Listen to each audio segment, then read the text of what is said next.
Good morning, everybody, and thank you so much for tuning in. I'm Dr. Allison Arwady, Commissioner at the Chicago Department of Public Health. Today is Tuesday, September 15th, and we are here to answer your COVID questions. Yes. This is a special guest with us today. This is Jenny Turner. She is a Chicago Department of Public Health employee, and specifically, she is our Director of Health Equity and Strategic Partnerships. And the reason that she is here this week is that it's a big week for CDPH because we are launching our Healthy Chicago 2025 plan. Yes, exactly. So she's here to talk some more about that and answer some background questions. Obviously, we will also be taking your COVID questions. So first, let's go ahead and check our social distancing here. Again, good way just to make sure you're keeping 6 feet all around you. You can go ahead and kind of start putting some questions into the box below. You can also put them on Twitter with the hashtag AskDrArwady. We get questions in even when we're not live, so we've got some that have come in already, and we'll be taking them live otherwise. So Jenny, thank you so much for being here. Thank you for inviting me. Of course, let me just tell folks a little bit about your background. So you're relatively new to CDPH. When did you start with us? April, yeah. So it's been anybody who started at the health department in that March, April time zone has had a real trial by fire. But before that, you spent about 15 years, is that right? Working in sort of the corporate world and sort of more the private world, and then had come over to public health and to kind of the public sector. You were at the Illinois Public Health Institute before, and then specifically supporting what's called the Alliance for Health Equity, which is a coalition here in Chicago of healthcare and public health and community partners all working on health equity. So when our position opened up, we were really, really excited that you were willing to come over to the health department. So thank you. Yeah, my first foray into a government position, health department, like you said, in the middle of a pandemic. Yep. It was quite the leap. But I am so happy to be here. Yeah. So excited. Yeah, so let's just go ahead and kick it off a little bit. Not everybody knows sort of even what Healthy Chicago 2025 is. I definitely want to answer some questions about it. So tell us just a little bit about Healthy Chicago 2025. We do have this launch on Thursday, and then we'll get some questions going. Great, thank you. So the big launch is Thursday. Healthy Chicago 2025 is just the next iteration of the Healthy Chicago movement, which was started years ago. And the reason for the Healthy Chicago movement is to put together a community health improvement plan based off of assessment data. We know we love data. We do. That identifies the reasons behind this racial life expectancy gap, which you will hear a lot more about at the Thursday event. But in Chicago communities, the average life expectancy gap between a Black Chicagoan and a white Chicagoan is almost 9 years, 8.8 years. Yep. And in certain communities, that can stretch to around 17 years. And there's a lot of driving factors around that, from chronic disease to homicide. But when you really dig down deep into the data, you realize that systemic racism and inequities that have been established decades ago and continue to perpetuate through our communities is the underlying root cause of why this life expectancy gap exists. So Healthy Chicago 2025 takes the work that was previously done in the first Healthy Chicago plan in 2012, the 2.0 plan, which came out in 2016, because we do a plan about every 5 years. Think of it kind of like a strategic plan, and goes a step deeper. We haven't said that we've completed the work from those other plans. They are continuing efforts, but now we're just going into a little deeper piece. And we're so excited to be able to share this event with you, to share the details, and to learn how all of us together can work on community co-design solutions to address the inequities that perpetuate in our society. Yeah, great. And I think, where I think back sort of on the history of Healthy Chicago and then 2.0 and then now 2025, really in 2.0 was when we started very explicitly talking about health equity and really defining success not by whether all of Chicago was getting better on a particular metric, but whether a particular subgroup, whether that was a race or ethnic subgroup, whether it was a particular neighborhood, a particular age, particular sexual orientation, was the furthest from where we would want to be. We define progress by whether that subgroup was actually getting closer to where all of Chicago was. So that was a move. And then what would you say the move with Healthy Chicago 2025 is to? So in that one, the vision, and I'm not going to go through the exact words because you will hear all about it in details on Thursday, but the vision is for the overall community to be free from oppression and to have resources needed to live an optimal, healthy life. What we decided to do based on the data, based on the community feedback and our assessments is to go over 4 main assessment themes. The first one, and probably one of the hardest ones to deal with, is to look at how do we transfer policies and processes to foster anti-racist multicultural systems. Then we want to look at how do we strengthen community capacity and youth leadership, improve systems of care for those populations most affected by inequities, and further the health and vibrancy of neighborhoods. And those are great words on paper, but as Dr. Allison was just saying, we really measure success by those who have the data showing the inequities and how they have moved the needle based on the solutions that we implement. And that's what we're going to talk about. So in housing, in parental and child health, and food access, food security pieces, as we look at what are those indicators and what are the populations that we really need to focus on, because the reality is when we help those who have the most inequities, we actually help everybody. Yeah, great.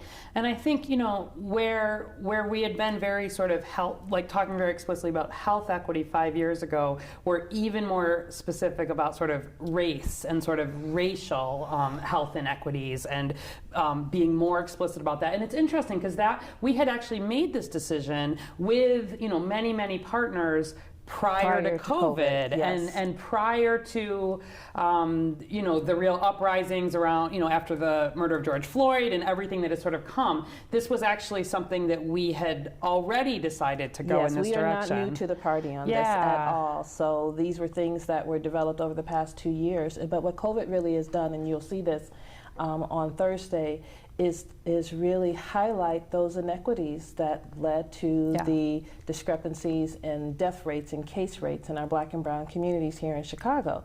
And so we have our plan that was developed prior to COVID, but we also want to recognize, as Dr. Allison just said, what COVID has shown us, what the uprising has shown us, how important it is to dig deep into this. This made our commitment with ourselves and our partners, both city partners, community partners, how important it is to work together to see this implemented. Yeah, exactly. And I think, COVID has shown a spotlight on this. I think, here in Chicago, around the country, I'm really, it's for me, I think it's made people think more in this way. And, I'm hopeful that this is something that will very much speak to organizations and to individuals about, what can they do? Because it's not just the health department's plan, right? Not at all. It's, CDPH sort of is we pull it together, but it's developed with literally hundreds of partners. And the goal is sort of all of Chicago, like people who are working toward health.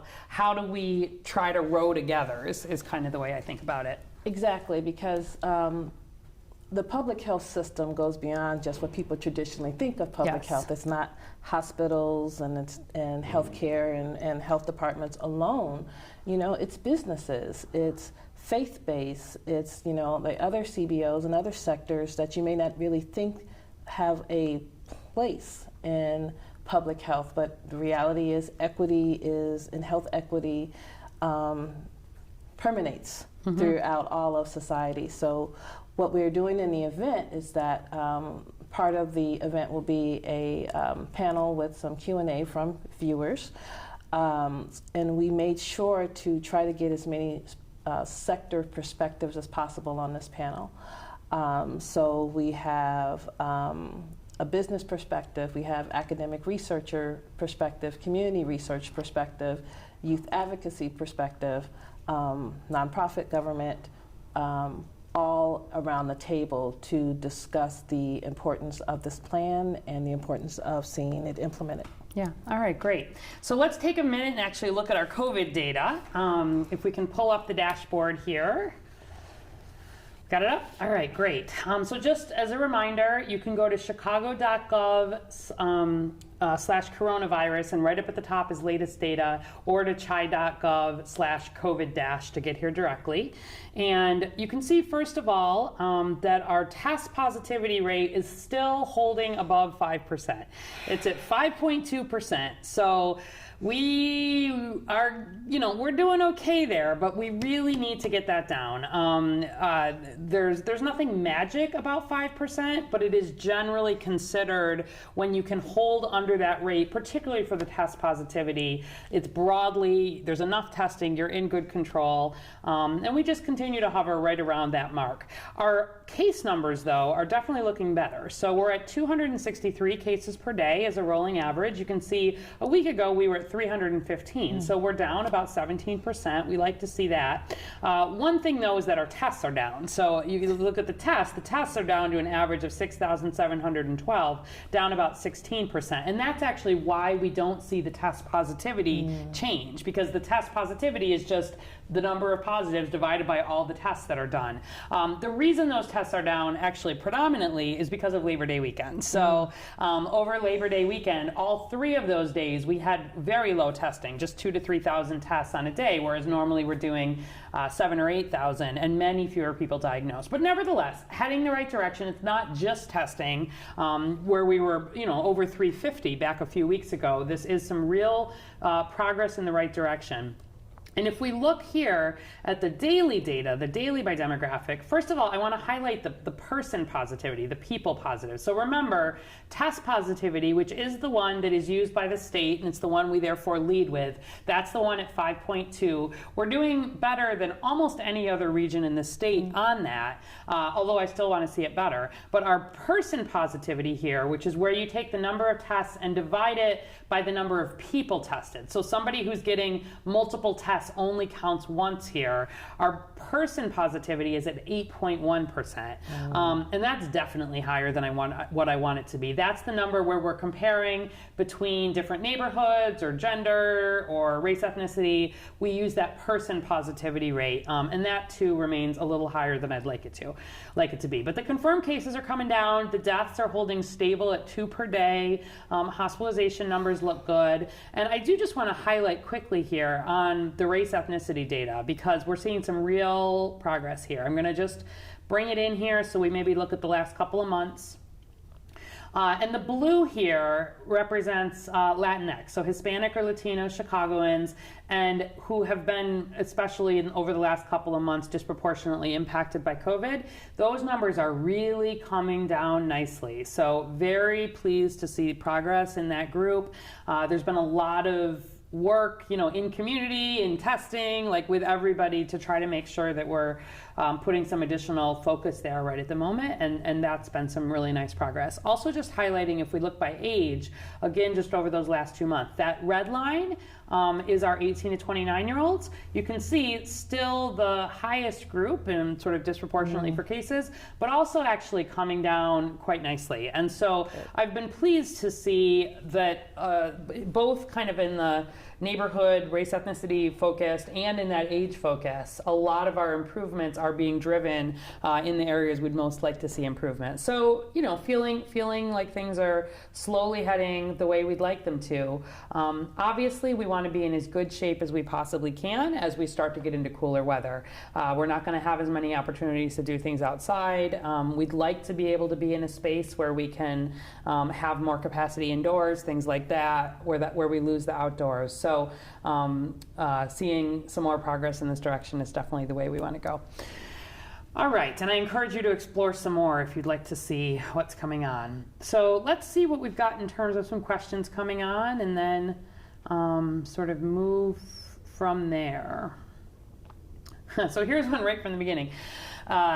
What's been, this is probably someone who, our whole world is virtual at the moment. So what's it been like having to plan a virtual launch? And maybe just talk a little bit about the difference between, typical and what this has been.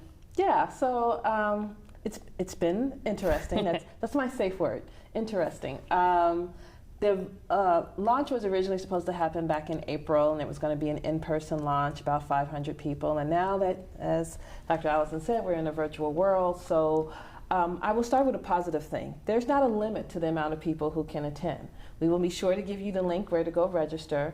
And we were able to, make it very exciting and interactive. It's not just going to be people on a screen talking to you. You'll get to see a video of some of the photos and messages that you guys submitted as examples of what a One Healthy Shy looks like. We walk you through a narrative that comes out of our book that was put on by Collaboration Theater, where they will be showing you through the illustrations in our book these fictionalized Healthy Chicago 2025 neighborhood, and you'll get to meet characters starting with a lovely young little boy named Jameer and all of the people in his community as we describe what Chicago could look like if we all come together and make this plan of reality. And then we have a performance from Sir Taylor from the example setters as well. And I'm just excited that, it was able to be done. And that anybody who wants to can attend. No limit. That's been one of the good things. Usually, the room gets full and it's hard to have everybody in. Exactly. So that's been good. All right. Here's a question. This is a more COVID one from MZ Loopy Rivera on Facebook. Live with my parents due to previous financial issues. Should we move out to keep them safe with the upcoming flu and COVID since our kids might be going back to school? So there's a lot in that question. And, I think it's sort of relevant a little bit where we're thinking about underlying root causes, sort of what we think about related to Healthy Chicago 2025. Financial issues absolutely are very often at the root of the decisions that people are making related to health. And this is sort of a good example of that. I would say, first of all, I, of course, don't know your whole situation, and I don't know what your financial situation is. I don't know what your work situation is. I'm really pleased to hear that you're thinking especially about your parents, because people who are older, as we know, especially over 60 or who have underlying conditions, are the most likely to be at risk. I think if you, for financial reasons, sort of need to stay, assuming you or other people in the household are needing to go out and work or do other things, I would first of all just encourage you to be especially careful when you're at home and when you're interacting. Don't bring unnecessary risk into your bubble with that. So that might mean keeping any sort of gatherings very small with people who are being as careful as they can be. And not doing as many things that may not be totally essential. I don't think it's necessary to proactively move out for flu and COVID, particularly if that's not financially possible. But if anybody in the family starts to get any symptoms, flu, COVID, or whatever, really important that, first of all, people get testing, but also that right from the get-go, you're trying to keep yourself separated while anybody's sick, potentially in the home. And as far as the kids going back to school, we'll see what happens there. I think, we've made the decision that for the first quarter, Chicago Public Schools at least will remain virtual, and we'll see where things are moving forward. But I'm glad you're thinking about these issues and thinking about how to keep your parents safe. I think, frankly, people who think in that way do a lot of the right things that help keep it safe. Do you want to add anything? Yeah, I have my mother. She's not in Chicago, but just thinking about visiting her and trying to keep safe. The reality is that it's difficult when you're underneath the same household. Yeah.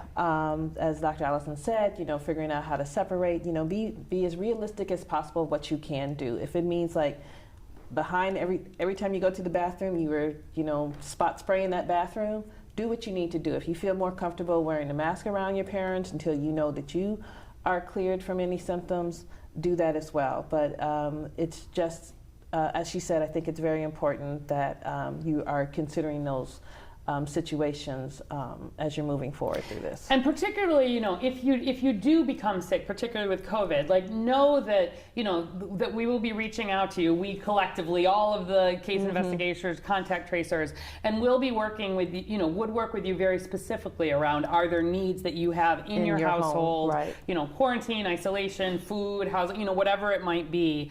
So know that, like, if you do get into a situation where there's someone is You're sick, not alone. You're not alone, and we've thought a lot and really tried to pull resources together there. But in the meantime, the hand washing, the keeping the distance, the wearing your mask, it really cuts the risk very dramatically. So just be extra careful with that. Okay, we've got a question. Let's see. Chris Malwitz on Facebook. Are the vaccines going to be live vaccines? Immunosuppressed patients cannot take live vaccines. What will we do? Okay, so there are a lot of different vaccines under investigation. As you know, there's more than 90 that are in trials, and there's 8 now that are in what are called the phase 3 trials, which are then where they're actually being given to tens of thousands of people. There are 3 in the US at this point that are at that phase. And the first 2, the 2 that are actively enrolling right now, are not live vaccines. They are what's called an mRNA vaccine. So they're actually taking a little piece of genetic material, and basically, if you get it, it's sort of teaching your body to make just one little protein, and it's not a live vaccine, and it would generally not be considered, based on what we know, a problem for immunosuppressed people. That said, one of the reasons why these phase 3 trials are done in tens of thousands of people, and why it's important to have people with a whole range of different underlying conditions, ages, race, ethnicity in these trials, is to make sure that if there were to be an issue, we're identifying that sort of in the trials, right? And so the fact that these vaccines, just so you understand, will sort of be licensed probably in some phases. Like children are not part yet of phase 3 trials. They want to make sure the phase 3 trials are, sort of proven to be appropriately safe and appropriately effective in adults, and then later will come some testing in children. Definitely, we want to make sure people who are over 65 are in these trials, because I think nobody will feel comfortable. Immune systems can react differently. We know there can be a lot of difference. And for somebody who's immunosuppressed, that would be the same thing. So broadly speaking, my guess is there will be a number of different vaccines that end up coming to market, probably over the next few years, to be honest. And there will be options, I am sure, among those that will be appropriate for people who are immunosuppressed, but I can't answer yet which of those may be, because the trials need to be finished first. So it's a good question. It is, and I want to just reiterate what you stated just now about the importance of having a wide variety of people in the trials. Yes. Historically, trials had not always been seen as safe for people of color, but there are standards in place today that I know you could speak more of, about how trials are done, how the ethics of trials are done, so that we would not have some kind of secret testing going on. And I've heard recently that there's a rumor out there that if you get your flu shot, you're going to secretly get the COVID vaccine trial. Yeah. That is not true. So I don't want anybody not getting the flu shot because they think they're suddenly going to get the COVID vaccine. And if you are interested in getting being part of the COVID trials, I know that there's ways out there. Yeah, links coronaviruspreventionnetwork.org. We've posted it on here before. Yeah, but we definitely want to encourage a wide variety of people, so that when the vaccines are actually put out there on the market, it's not deemed inappropriate for a certain group because they didn't have enough that were tested. Yeah, and my main goal here is to make sure the people who have been most impacted by COVID benefit the most from the vaccine. Yes. And so that means communities that have been hard hit. So whether that's predominantly African American or predominantly Latinx communities, whether that's people over 65, to my original point, people who have had these underlying conditions, those are the people who, frankly, I would prefer to be able to more, earlier be able to get the vaccine because they can most benefit from it. But we've got to make sure that those same folks, have been part of the trials so that we're very confident that the appropriate testing and efficacy has been done. So I think it's a really good point. And yeah, just to be very clear, flu vaccine, nothing to do with COVID vaccine. You get your flu vaccine because it helps protect you from influenza. Protecting you from influenza means that you are less likely to get influenza, so you're less likely to get seriously ill with that, need to seek testing, etc. Flu vaccine does not protect you from COVID. It also in no way, shape, or form could possibly give you COVID, enroll you in a COVID vaccine trial, nothing like that. They're separate, but we are using, it's important that everybody, with very few exceptions, over the age of 6 months, be getting their flu shots now. It's one of the easiest things you can do to protect yourself. And actually to that prior questioner, I hope that, they're thinking, they're worried about flu, they're worried about COVID with the older parents at home. Make sure everybody's getting their flu shot. Exactly. That's one thing we can definitely do. So still a lot of rumors out there. Yes. For sure. Yes. Okay, we've got a question from Tess Jackson on Facebook. What are COVID-19 symptoms for children 6 weeks to 5 years old? So the COVID-19 symptoms for children are really not dramatically different from what the symptoms are for older people.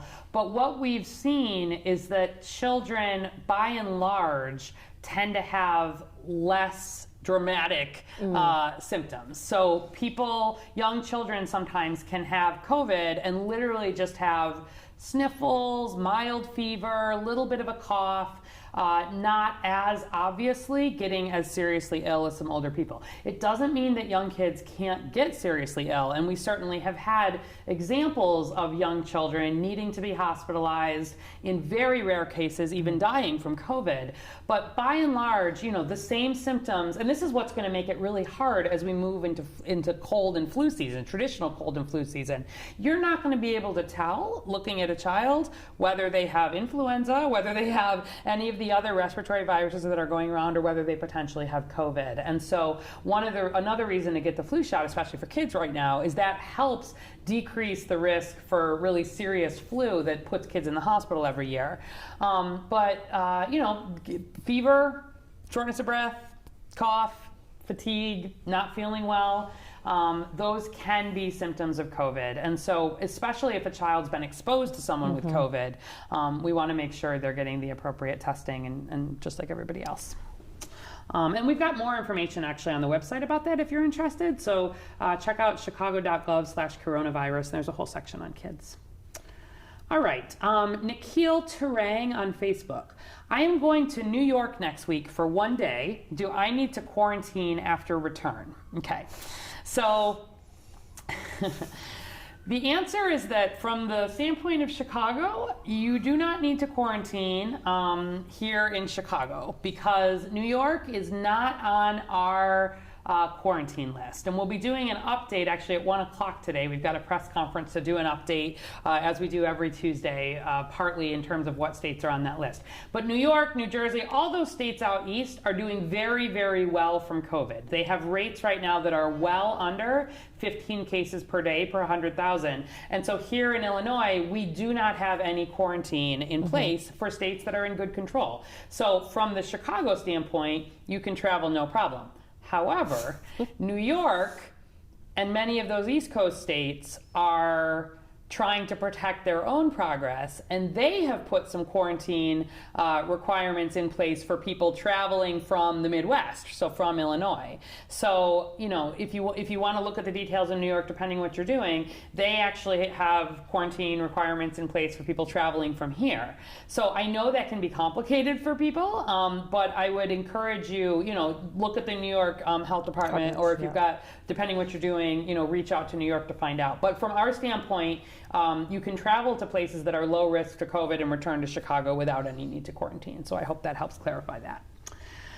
Tammy Upton Samarco on Facebook. I live with a person that has tested positive every week for 5 weeks. How long until a negative test? Okay, so this is an example of what we call sort of prolonged shedding, but I want to be clear that assuming that this person is otherwise well, if they've recovered in terms of their fevers and their cough and they're generally feeling well, what we know is that you can keep testing people for some time and keep detecting, that old genetic material, but they're not actually infectious. They're not spreading COVID. And so that's why we have the 10-day requirement that someone be isolated, and the last 3 days you need to be basically symptom-free. So it's why we do not have a negative test requirement for someone, for example, to be able to return to work. We don't have a negative test requirement for people to be able to do other things because folks can continue to shed. So I don't know why the person who's living with you is testing every week. It's really not required unless their symptoms come back or there's some other point of concern. I can't predict for sure how long that may be positive, but unless a doctor has told you otherwise or there's some underlying issue going on here, I don't have concern about that. Usually, I would guess it would be negative in the next few weeks, but I don't know for sure. There's a difference between having, though, a positive test and having a test that you can actually culture and grow and that would be spreading to people. So some people have asked the questions about getting the COVID again. Yes. So that could be something that could come up. Yeah. We talked a little bit about that last week. It is definitely possible. There have been case examples of a few individuals who have been reinfected with COVID with a slightly different genetic strain, but it seems to be very, very uncommon based on the studies that have been done sort of at the national levels, et cetera. And in those cases, those are people who are symptomatic again too. Okay, so they would have those symptoms so if again. you had COVID and you've recovered and you actually are getting symptoms again and you're concerned, you could pursue testing in that setting. But if it's more like, I've gotten better and I'm just sort of testing to wait for this to be positive, there's not a need to do that. And we do think that when people have recovered, there is at least some level of immunity. It's not 100% though, it's not long lasting, which is why we want people to continue wearing the mask, doing the social distancing even after. Okay, let's see. Okay, so there's a couple people now who are saying they joined. Simone Downs and Janice Dillon are both asking about what is this book, This Healthy Chicago. It seems interesting. What program is this? So talk a little bit about sort of the book or kind of what a little bit more if people are wanting to hear some more. Yeah, so the book is the actual community health improvement plan, which will be available electronically on our website Thursday. We're working diligently on it, and what it does is that it actually details out the steps that we have taken to do the community health needs assessment, to develop the community health improvement themes, and as well as some strategies. There were 12 work groups that I think were put in place in 2019 with the health department and a lot of community partners. Over 300 individuals participated in these 12 work groups to go through the themes and the goals of Healthy Chicago 2025 and come up with some suggested strategies. And we talk a little bit about that in a way of showing, well, what data indicators would we be looking at in the future as we put together our actual plans for improvement. One of the most things that I'm excited about that's going to be coming after this launch, and over the next year, is developing a equity dashboard along with the city.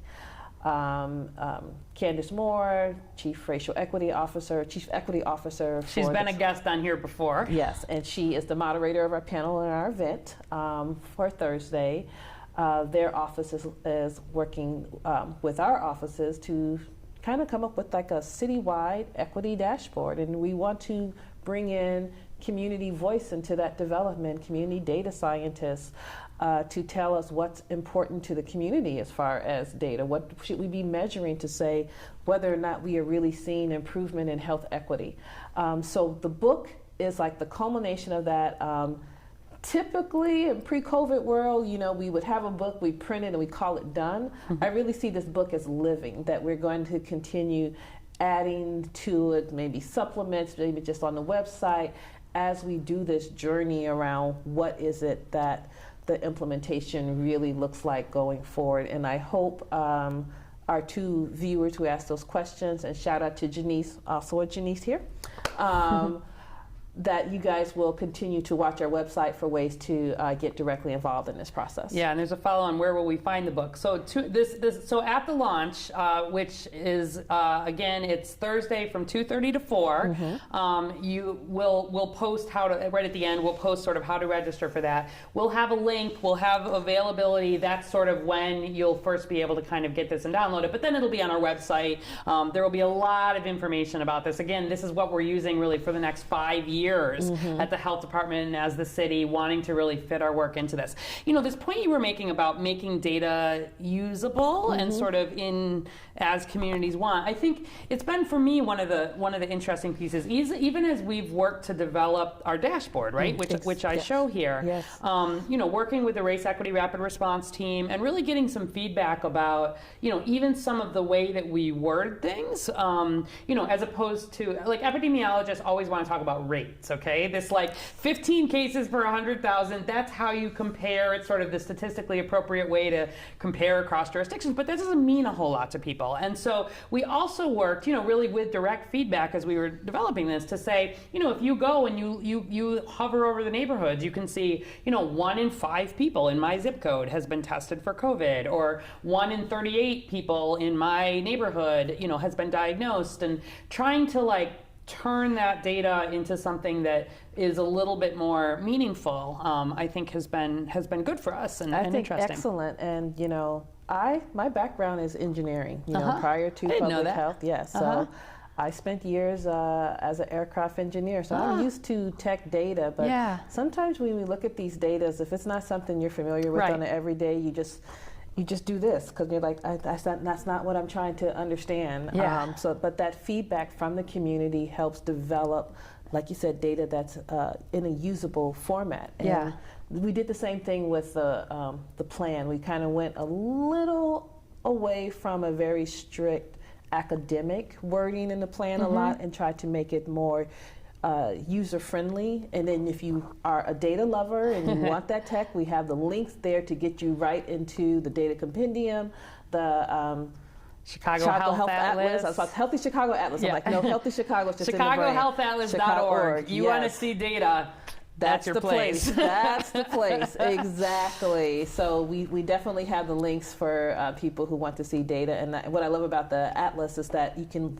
dig down to your specific zip code community and see what's going on in your neighborhood. Yeah, absolutely. So it's been interesting. It's been a little bit of a different process and very a lot of input about how to do this better. All right, we've got a question.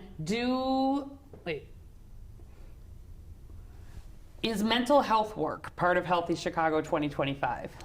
Very much so. Mental health is public health. You cannot have full health without mental health. So yes, I don't know how many ways to say yes, but yes, it is very much a part of it, and you will see that in there as well. Yeah, it was one of the specific work groups, and it's really, the Mayor Lightfoot was very interested, even before the launch of 2025. This is something we've been working on for a while, and so, in a lot of the additional investments that we made in mental health and thinking about what some of that would look like is very much kind of in line with that. So so more to come there for sure. Yes. So good. I like all these Healthy Chicago questions. All right. I think let's take one more. Actually, no, there's a number of good things here. Claire Dunham on Facebook is wondering, she says, I understood that flu shots work best after October 1 since they diminish in power over time. Is that correct? Okay. So very good question. And this always is a little bit of a conversation every year, particularly for people who are older. You want to make sure that they're sort of getting a good dose of vaccine, and there even is a version of flu vaccine that's higher dose that's especially aimed at people who are over 65. But the bottom line is that the CDC and everybody, the number one goal is to actually get your flu shot. And I don't want people thinking that they need to wait till October 1. We have started to see some cases of flu already. Not a lot, but we are seeing some here in Chicago now already. That's pretty early. And I don't think we're, I see some questions here about what will flu season look like, and maybe I'll just take that as the last question for a second. I'm hopeful that all of this social distancing and hand washing and mask wearing, as it's done in the Southern Hemisphere, will lead to a lighter flu season. But I don't want people worrying about, am I going to need to get a booster later? We don't have any sign that looks like this flu vaccine is not a good match, or that we're going to need to do a booster or anything like that. Go ahead and get your flu vaccine. You can get it through your pharmacy. You can get it through your doctor. The health department is also, we'll be having clinics available. You can go to chicagoflushots.org if you want to see where to get flu shots. But don't feel like you need to wait till October to get it. And definitely don't wait until, November, December, when we're in, January, when we're potentially in the thick of this. So very good question. I think maybe that I will just take this very last. What will the flu season look like? Because we are getting some interesting information on this. So the Southern Hemisphere, Australia, Chile, South Africa have the opposite seasons that we do, and so you can sort of guess a little bit what things will look like. And the flu season has really been quite a bit lighter than it has been in prior years because of all this social distancing. Good news, at least. That's good news. But it's this double-edged sword that if we don't do a good job of keeping this up, not just for COVID, but for flu, that may or may not hold. So that's been some good news so far. They had good uptake of flu vaccine. Like, people are serious about their health and about helping to protect against flu, and we want to definitely do the same thing here. Maybe next on Thursday, if we have time, I'll share some actual data. There's some interesting things from Australia. So, okay, lots of good questions. And again, Jenny Turner, who's the Director of Health Equity and Strategic Partnerships for the Chicago Department of Public Health. Our big piece of good news is our launch on Thursday, yes. 2:30 to 4. Do you anything else you want to say about that? If you want to register, it should either be in the comments section, but we also have the link, which is bit.ly/1healthy-shy, all together, shy, CHI. That will take you to the event page where the you'll see everything. There will also be a Spanish and English closed captioning option on the event day on that page. We will also be streaming it through the CDPH's Facebook page as well. And continue to engage with us on social media with showing us what One Healthy Shy looks like, hashtag, because we'd love to see all the things that you guys have been posting about what One Healthy Chicago means to you. There will also be a surprise introduction during the event. Yeah, we're really excited. The Chicago Department of Public Health has been wanting to hire a chief racial equity officer, for a number of years now, and it is finally coming to fruition. And she's starting later this month, and we'll be introducing her at the event. This is someone to really, a long history of work in this space, and very much about things like hiring and contracting and processes, and how do we turn these goals of racial equity into sort of organizational right. development and work and planning, and make this very real within CDPH as we work on it across the system. Yes. So, yeah. Yes. All right, great. The other pieces of good news I have, or just news, one is that today at 1 o'clock, I'll just be doing a brief press conference with more of an update on COVID, so you can tune in for that if you're interested. Starting yesterday, City of Chicago is awarding entrepreneurs and nonprofit groups on the south and west sides up to $250,000 to be able to start or grow ideas through a new round of Neighborhood Opportunity Fund grants, so that's exciting. chai.gov/NOF for Neighborhood Opportunity Fund, if you want to learn some more about that. Chicago Public Schools continues to both provide devices and high-speed internet for families to make sure everyone's connected. So if you still know someone, a family that's working on getting connected, the CPS Parent Tech or other tech support hotline is at 773-417-1060. There's been more than 160,000 devices into the hands of students just recently, and more to come. And I think with that, the last thing I'll say is we had our announcement yesterday about the next phase of contact tracing. Really exciting. We've been contact tracing all along through CDPH, but announced, part of this $56 million investment that we've made through Chicago Cook Workforce Partnership. The 31 community-based organizations were announced yesterday.